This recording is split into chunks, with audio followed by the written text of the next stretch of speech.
জ্বালানি তেলের অবৈধ মজুতদার, পাচারকারী এবং সিন্ডিকেটের বিরুদ্ধে কঠোর ব্যবস্থা নেওয়ার হুঁশিয়ারি দিয়েছে চট্টগ্রাম জেলা প্রশাসন। তবে বিশেষজ্ঞরা বলছেন, শুধু অবৈধ তেল জব্দ করা নয়, বাড়তি দাম দিয়ে হলেও বাড়াতে হবে দেশের তেলের মজুত, সাশ্রয়ের দিকেও দিতে হবে মনোযোগ। বিস্তারিত জানাচ্ছেন মোহসেনাত শিহাব, ক্যামেরায় ছিলেন সঞ্জীব দে বাবু। ইরানের সাথে ইসরায়েল ও আমেরিকার যুদ্ধের কারণে সৃষ্ট জ্বালানি তেল নিয়ে সংকটের মধ্যেই চট্টগ্রামে সোমবার জব্দ করা হয়েছে প্রায় 33,000 লিটার ডিজেল ও অকটেন। সীতাকুণ্ডের সলিমপুর ইউনিয়নের সলিমপুর সিডিএ আবাসিক এলাকায় রেল লাইনের কাছে তেলের ডিপো থেকে অবৈধভাবে মজুত করা প্রায় 25,000 লিটার ডিজেল জব্দ করেছে জেলা প্রশাসন।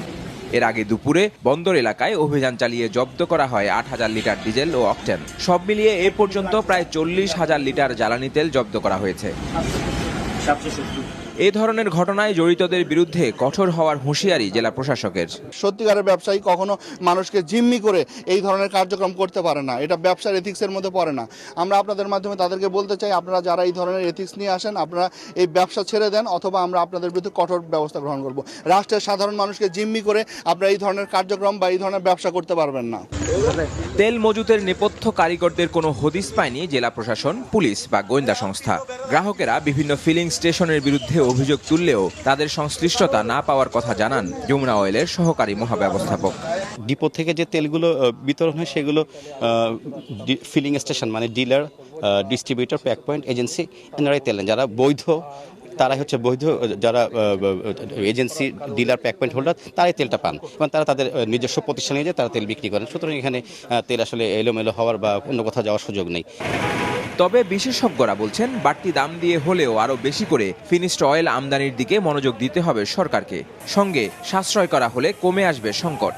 আমাদেরকে ফিনিশ প্রোডাক্ট বেশি বেশি করে ইম্পোর্ট করার মাধ্যমে সেই ঘাটতিটা পূরণ করতে হবে। এক্ষেত্রে হয়তো ওই ফিনিশ প্রোডাক্টগুলোর দাম বেশি পড়তে পারে এবং সেই বাড়তি দামটা কিভাবে সমন্বয় করা হবে সেটা সরকার নির্ধারণ করবেন। হয়তো আমি এখন দাম বাড়াচ্ছি না, কিন্তু বাস্তবায়ন নিরিখে হয়তো কিছুদিন পরে সেদিকে যেতে হতে পারে। আমাদেরকে অকটেন বা এই জাতীয় প্রোডাক্টগুলো যাতে মানুষ কম খরচ করে, কম ক্ষয় হয়, সেদিকে আমাদেরকে পলিসি নিতে হবে। বাংলাদেশ জ্বালানি ও খনিজ সম্পদ বিভাগ বলছে, 31শে মার্চ পর্যন্ত দেশে 1,92,919 টন পেট্রোল, ডিজেল, অকটেন ও জেট ফিউয়েলের মজুত রয়েছে। মোহসেনাত শিহাব, মাছরাঙা সংবাদ, চট্টগ্রাম।